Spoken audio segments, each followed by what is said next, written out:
Olá, queridas amigas e amigos, como é bom estar aqui nesse momento, compartilhando algumas anotações, alguns ensinamentos da nossa querida doutrina espírita, que tanto nos consola e nos ajuda a entender a nossa vida.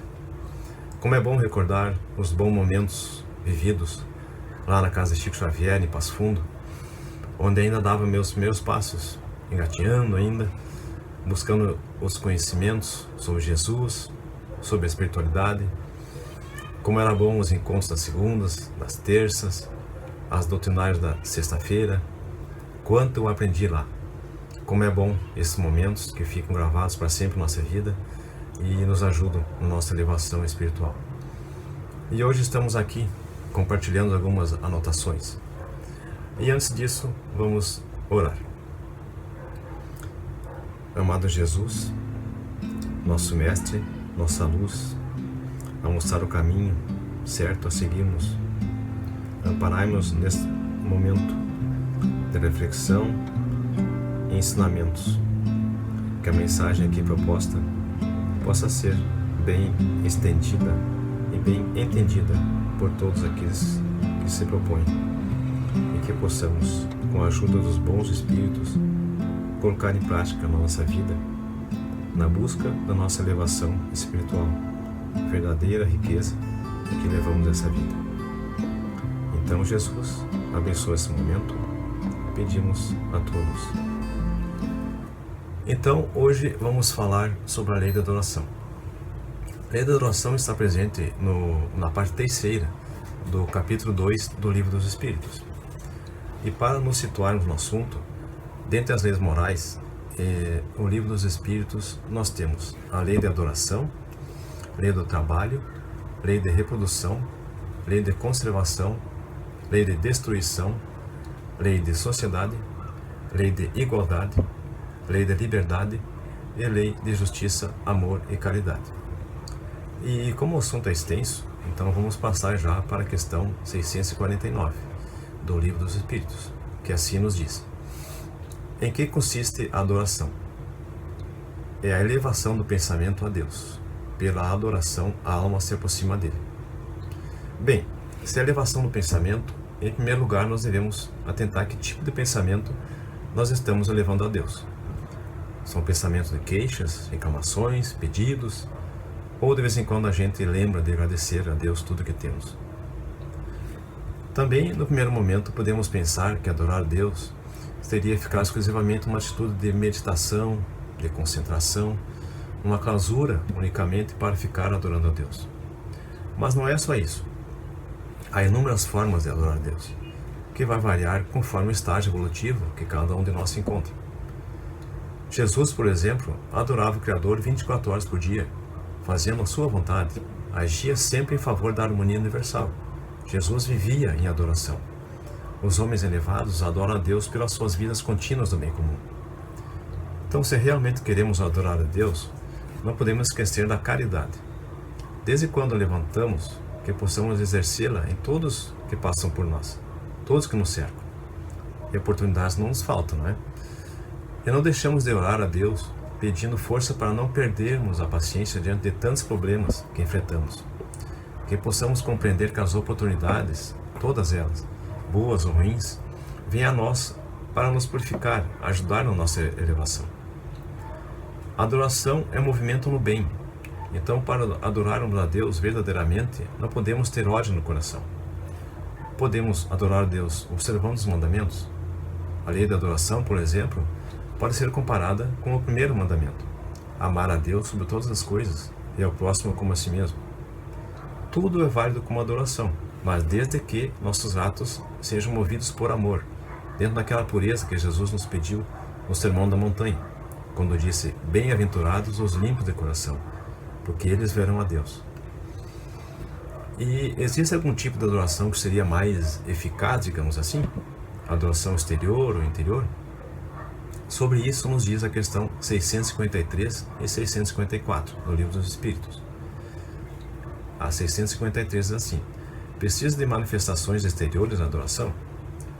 A adoração verdadeira é a do coração. Em todas as vossas ações, lembrai-vos sempre de que o Senhor tem sobre vós o seu olhar. Será útil a adoração exterior? Sim, se não consistir num vão simulacro. É sempre útil dar um bom exemplo. Mas os que somente por afetação e amor próprio fazem, desmentindo com o proceder a aparente piedade, mau exemplo dão, e não imaginam o mal que causam.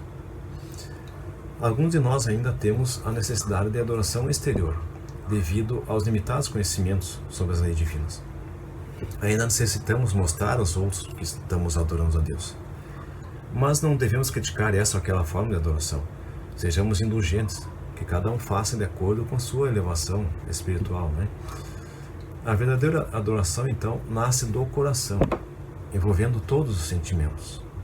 Nós devemos adicionar os pensamentos de gratidão todos os dias àquele que nos criou, para que com esse gesto nos aproximarmos dele pela força do amor. A pureza em tudo que fazemos transforma-se em luz na nossa caminhada. É paz nas nossas vidas, é amor que nosso coração irradia em todas as direções. Então não há necessidade de adoração exterior, pois no momento da adoração sincera e verdadeira, quando chamamos Jesus de Mestre e Senhor, Ele está sentindo e vendo isso dentro de nós. A adoração então deve se estender aos pensamentos, às ideias, às palavras e sobretudo às ações. Nada adianta ficarmos uma parte do dia exclusivamente adorando a Deus e a outra parte deixarmos nosso monstrinho interior mostrar as garras, tomar conta de nós. Por isso que no finalzinho da questão, a resposta diz: em todas as nossas ações, Deus tem o seu olhar sobre nós. A questão 654 prossegue: tem Deus preferência pelos que o adoram desta ou daquela maneira? A resposta diz o seguinte: Deus prefere aos que o adoram do fundo do coração, com sinceridade, fazendo o bem e evitando o mal, aos que julgam honrá-lo com cerimônias que os não tornam melhores para com os seus semelhantes. Todos os homens são irmãos e filhos de Deus. Ele atrai a si todos os que obedecem às leis, qualquer que seja a forma sob que as exprimam. Então, Deus não tem preferência por alguém pela forma de adoração, pois a sua infinita bondade e benevolência conhece as limitações de cada um de nós. Ele sabe que nível espiritual nós estamos, se mais primitivos ou mais elevados. Não é a forma de adorar a Deus que importa, mas sim a maturidade da nossa alma. Se nós já conhecemos os ensinamentos do Cristo, as verdades espirituais, devemos usá-las. Se nós já abrimos os olhos para a luz, devemos encará-la sem temer. E se for o contrário, que não conhecemos ainda, que possamos ir em busca dessas verdades, dessa luz, desses conhecimentos. E a resposta à questão nos diz ainda que o hipócrita, o mentiroso, o violento, enfim, aqueles espíritos que se comprazem com o mal, recebem o mesmo amor de Deus, como espírito evoluído. Porém, a mente deles não sabe transformar esse amor de Deus em fé, em tranquilidade, em esperança, em vida, por serem ignorantes, ou seja, por lhes faltar conhecimentos para isso. Ao passo que os seres um pouco mais elevados têm essa condição, mas as bênçãos são as mesmas para ambos. Deus é justo e benevolente.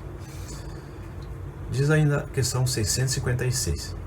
A adoração individual será preferível à adoração em comum? Reunidos pela comunhão de pensamentos e de sentimentos, mais força têm os homens para atrair a si os bons espíritos. O mesmo se dá quando se reúnem para adorar a Deus.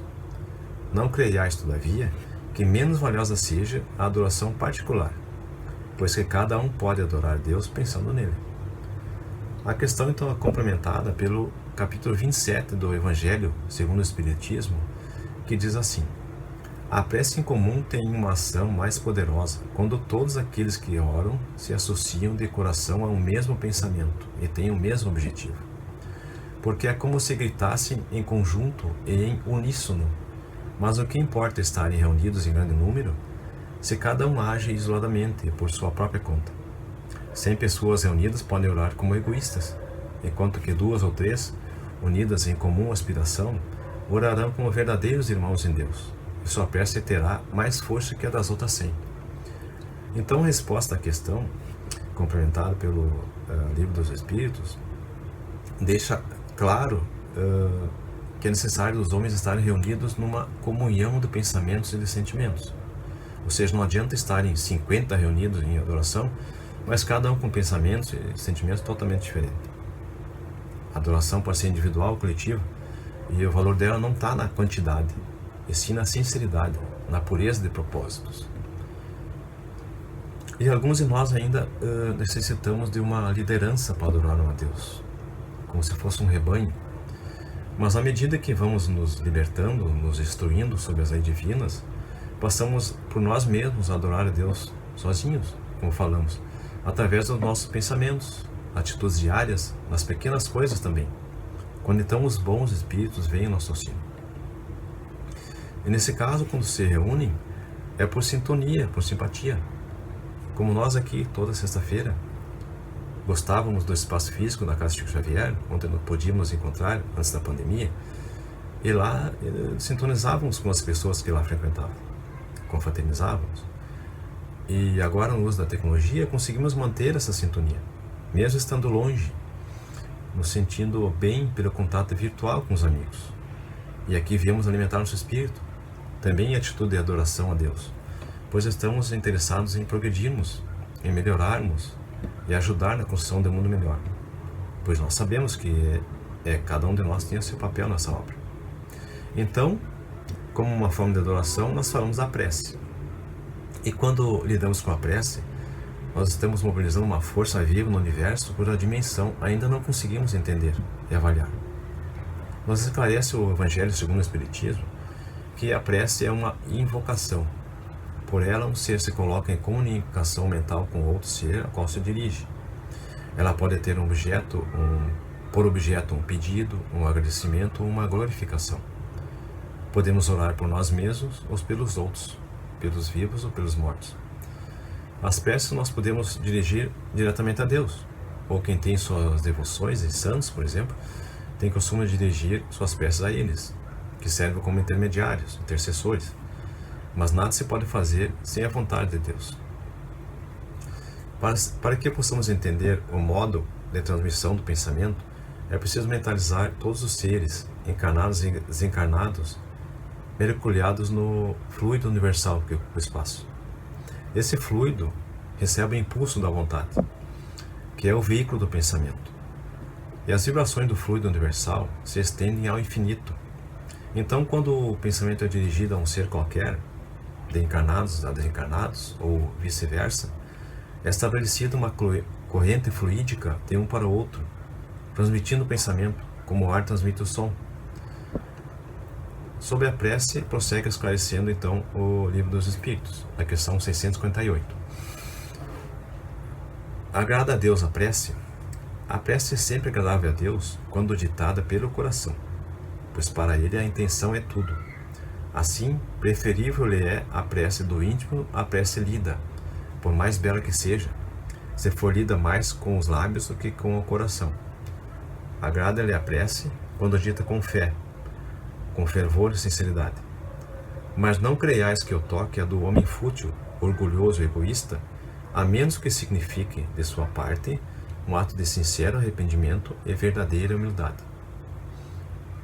Então, irmãos, a prece de coração, com maior dose de amor e de humildade, atrai para junto de quem a faz energias sutis, capazes de harmonizar todo o ser e ainda beneficiar aqueles em quem a gente está pensando. Quem está próximo sente aquela energia boa, como uma atração. Chico Xavier, por exemplo, vivia em atitude de adoração a Deus. Estava sempre em prece, pois tudo o que ele fazia era uma adoração. Por isso que as pessoas queriam tanto se aproximar dele, para sentir aquela paz indescritível, somente pelo fato de estar com ele. Assim também o Divaldo Franco. E Jesus, quantas vezes subia ao monte para orar e adorar a Deus? Às vezes sozinho, às vezes convidava os discípulos para irem e aprendessem a orar com ele. Mas Jesus saía dali irradiando forças revigorantes, que só com palavras, só com o toque, curava muitos. Os discípulos, porém, oravam ao seu modo, e às vezes saíam discutindo ainda qual deles seria o maior, não é?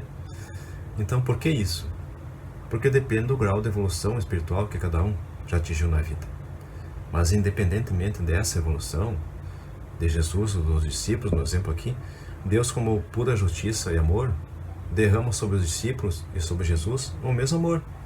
Só que aquilo que Jesus transforma em bênçãos, os seus seguidores, seus discípulos, ainda não tinham capacidade de fazê-lo. Assim, se quisermos orar, que possamos exercitar e passar a viver de acordo com os preceitos que Jesus nos ensinou. Quando a oração parte somente dos lábios, decorada, ela se perde no tempo. É como uma folha que cai de uma árvore e se vai com o vento, sem sentido, sem direção. Mas quando alimentamos a fé e confiamos nos poderes do amor de Cristo, podemos fazer coisas das quais podemos nos admirar, porque Deus age em nosso favor. O poder da fé e a confiança em Jesus ultrapassam raciocínios, pois, como dissemos antes, se encontra em outra dimensão de entendimento. Nós temos que ter cuidado, às vezes, se somos muito orgulhosos e egoístas, porque daí teremos dificuldades para orar. Podemos achar que não precisamos de Deus, de nenhuma força superior, somos autossuficientes. Que possamos nós ter a humildade de reconhecer nossa pequenez diante do infinito universo e, com amor no coração, possamos fazer nossas orações a Deus. Prossegue a questão 659, dizendo o seguinte: qual o caráter geral da prece? A prece é um ato de adoração. Orar a Deus é pensar nele, é aproximar-se dele, é pôr-se em comunicação com ele. Há 3 coisas que podemos propor-nos por meio da prece: louvar, pedir e agradecer. Nos comentários dessa questão, o Espírito Miramês refere que orar é um ato de gratidão ao nosso Criador. Nunca devemos orar somente pedindo, a não ser para pedir forças às lutas de cada dia. Quem ora sabe que pela oração pode comunicar-se com o invisível. Conforme o nível do Espírito que faz a prece, ele não precisa mais pedir, porque a onisciência divina sabe bem o que todos merecem receber no seu estágio espiritual. Nesse caso, deve somente agradecer o que vem ao teu caminho, com humildade e amor ao Pai que nunca se esquece dos seus filhos do coração. Diz ainda o Evangelho segundo o Espiritismo, no capítulo 27, que o poder da prece está no pensamento. Ela não se prende nem às palavras, nem ao lugar, nem ao momento em que é feita. Podes então, pois, orar em toda parte, em qualquer hora, sozinho ou em comum, como já referimos. Falamos então que através da prece podemos louvar, pedir e agradecer. E entre o pedir, nós podemos acrescentar o verbo clamar, que significa pedir insistentemente, rogar, como clamar por graças, clamar por algo que necessitamos, por exemplo. Sobre isso vale a pena trazer um estudo científico referido pela psicóloga e palestrante espírita Anete Guimarães, numa de suas falas. Ele se intitula Como a Linguagem Modela o Pensamento. Esse artigo trata o conceito de que a utilização de determinados termos verbais, idiomas ou determinadas características culturais pode moldar alterações neurológicas, ou seja, a maneira como o cérebro funciona. Então, na medida que você altera a maneira como o seu cérebro funciona, você altera a maneira como você vê a realidade, automaticamente alterando a maneira como você se comporta, ou seja, a linguagem molda o cérebro. Nessa linha de entendimento, trouxemos então o verbo clamar. Mas nós somos viciados no hábito de reclamar, não é verdade? Nascemos já reclamando, né? Chegamos chorando para reclamar que não queríamos sair do ventre materno. Depois, quando tínhamos fome ou nos machucávamos, reclamávamos chorando. E assim por diante até nos tornarmos adultos. Mas daí as reclamações continuaram, né? A partir daí reclamamos muito trabalho, pouco dinheiro. Quando está muito quente, reclamamos do calor. Quando está muito frio, reclamamos do frio. Muita chuva, pouca chuva. Reclamamos por falta disso, falta daquilo. É uma mania, né? Mas o real significado de reclamar é clamar para que aconteça de novo. Porque nós aprendemos desde o primário que o prefixo re tem sentido de repetição, reforço. Então, se reclamamos das coisas que não gostamos ou de situações ruins que nos ocorreram, estamos clamando para acontecer de novo. Se reclamamos da falta de alguma coisa, estamos clamando 2 vezes, ou seja, pedindo com muita força, insistentemente, para que continue faltando essa coisa. É assim que o nosso cérebro entende. Então, reclamar é como estar em uma areia movediça. Quanto mais reclamamos, mais afundamos. Um abismo chama outro abismo, diz o Salmo 42. Um abismo chama outro abismo. E realmente é isso que acontece. Quando reclamamos, nós vivenciamos o que está ruim o tempo todo. Isso não traz soluções nenhuma, nem ao menos acalenta a nossa angústia. Ficamos mais ansiosos ainda. Pelo contrário, continuamos angustiados, com raiva, a situação parece cada vez pior, não é? Então, o ato de reclamar tira a nossa tranquilidade, a nossa paz. Deixa nossas emoções mais negativas surgirem com mais facilidade e frequência. Se não estamos satisfeitos com alguma coisa, que façamos algo para mudar isso. Sentar e reclamar não vai nos levar a lugar nenhum.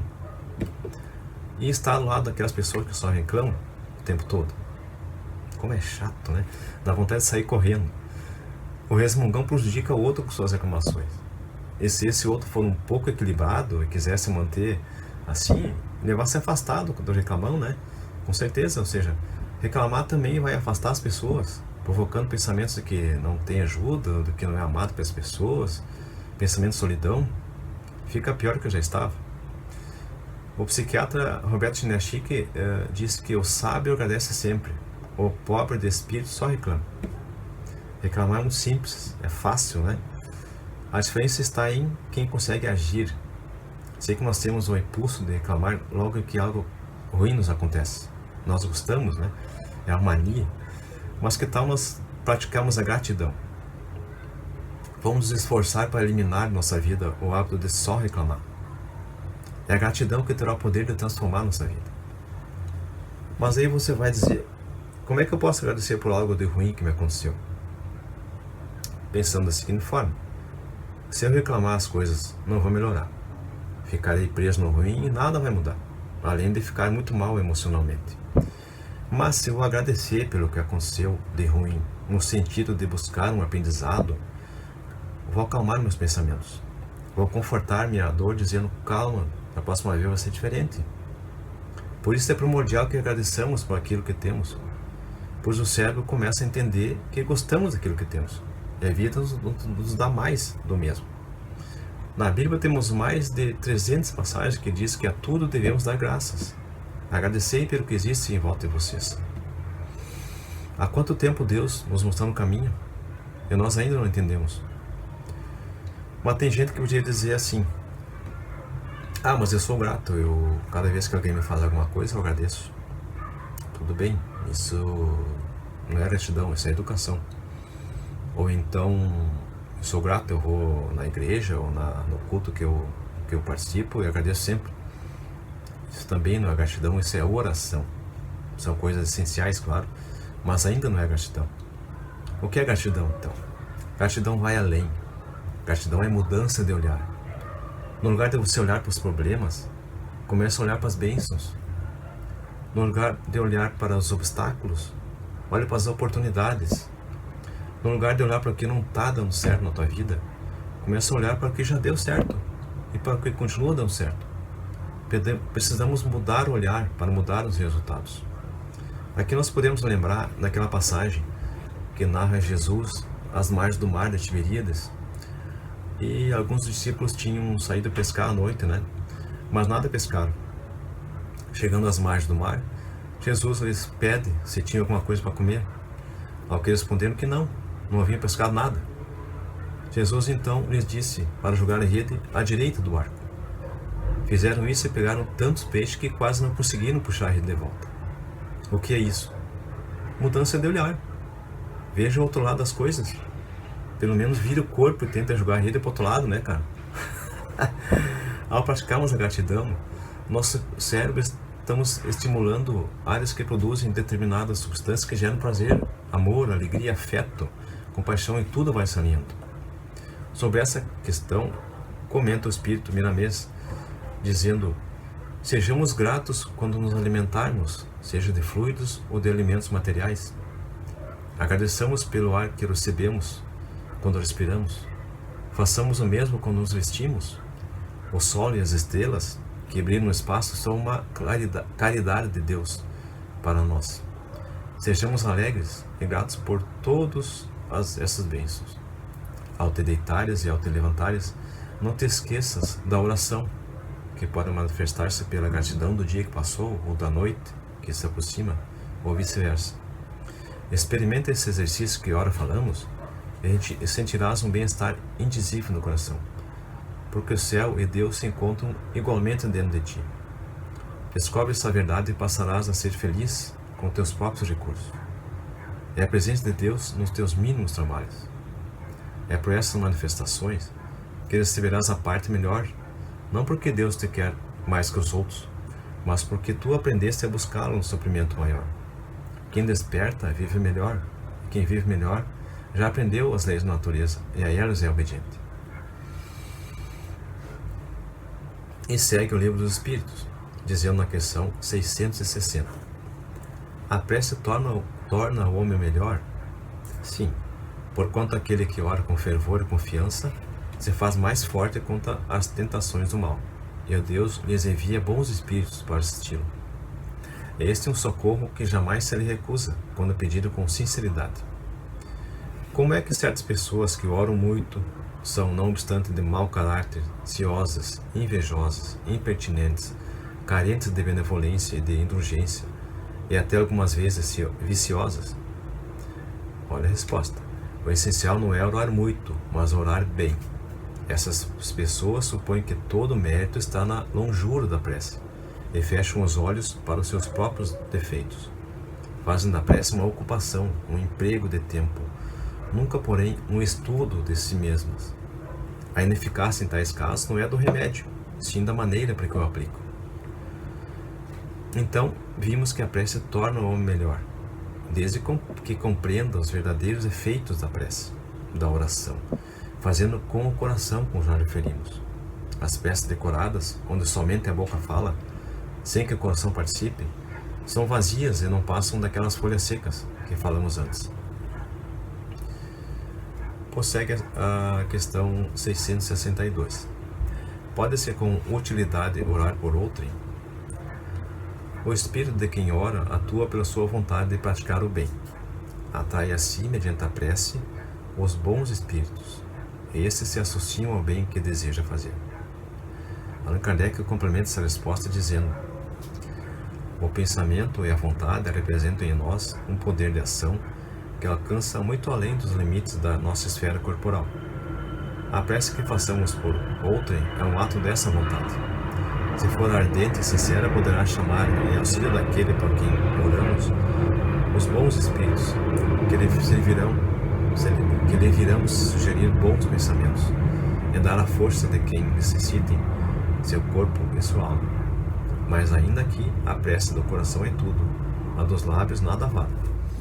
Então, comentando essa questão, Miramês afirma que não só podemos, como devemos orar pelos outros, pelos que sofrem, principalmente porque é um exercício de amor que praticamos em nosso próprio benefício. Mesmo que o enfermo não tenha fé e não saiba que alguém está pedindo a Deus por ele, ele será beneficiado pela luz da oração sincera e sentirá um conforto que ele próprio não saberá de onde veio. Isso é Deus operando com seu infinito amor para ajudar os seus filhos em todas as dimensões da vida que estejam. Diz ainda que a luz dessa oração pode ajudar o enfermo ou qualquer outra pessoa pela qual estivermos orando a lembrar que ela deve acordar para as coisas virtuais. Então podemos lembrar aqui aquelas pessoas que se reúnem em frente aos hospitais para rezarem pelos que padecem de Covid ou de outras doenças também, e também rezarem pelos enfermeiros, técnicos de enfermagem, os médicos, enfim, toda a equipe do hospital nessa pandemia que nós estamos vivendo, né? Então estão ali numa comunhão de sentimentos e intenções, sendo as preces do coração, como falamos, com certeza aqueles pelos quais eles estão orando serão beneficiados, mesmo que não entendamos de que forma, mas que eles serão beneficiados, serão. E finalizando então, devemos lembrar da importância do Evangelho no lar, que tem o poder de transformar não só o lar onde se realiza, mas também as redondezas do lugar. Se você não tem ainda o costume de fazer isso, escolha um dia e horário da semana, pega o Evangelho segundo o Espiritismo, ou a Bíblia, ou qualquer livro da sua crença, e faça esse momento de oração e união com Deus. Não que a família que o faça passe a não ter mais problemas, mas o equilíbrio familiar passa a ser outro. Passamos a ter mais lucidez para entender o que se passa. Então, queridos amigos, em resumo, que possamos fazer de nossa vida uma constante adoração a Deus, agindo no nosso dia a dia com muito amor no coração, e que a prece seja nosso elo de ligação com Deus, com toda a espiritualidade superior, em todos os momentos, quando precisamos pedir forças para as dificuldades, e coragem para os enfrentamentos, mas também nos momentos de alegria, quando com gratidão podemos louvar, adorar a Deus por tudo que nos concede. E que busquemos sempre enriquecer a nossa espiritualidade, seja qual for a nossa crença, pois como disse Manuel Filomeno de Miranda, na recente obra do Divaldo Franco, no rumo do mundo de regeneração, a ausência de valores espirituais para o ser humano é uma infelicidade de terrível dimensão. Vou repetir. A ausência de valores espirituais para o ser humano é uma infelicidade de terrível dimensão. Então, que saibamos fazer uso de tantos meios de buscar o conhecimento. Os livros, sejam físicos, virtuais, que temos à disposição hoje, infinitas palestras e cursos através da internet, YouTube, tantas ferramentas aí à disposição, que nos ajudam a aprender e colocar em prática os ensinamentos, esses conhecimentos. E no momento atual exige isso, Essa pandemia nos exige muito conhecimento, equilíbrio, e exige mais do que nunca a nossa busca por esse conhecimento.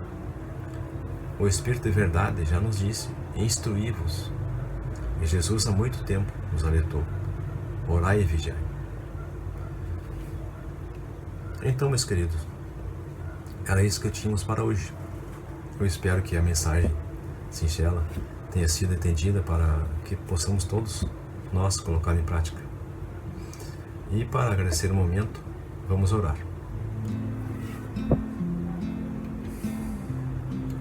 Novamente, amado Jesus, nosso Mestre, o farol a mostrar nosso caminho, através de seus espíritos mensageiros, espíritos de luz, que nos intuem, que possamos absorver os ensinamentos aqui passados e outras vezes por nós buscados, buscando a nossa elevação espiritual.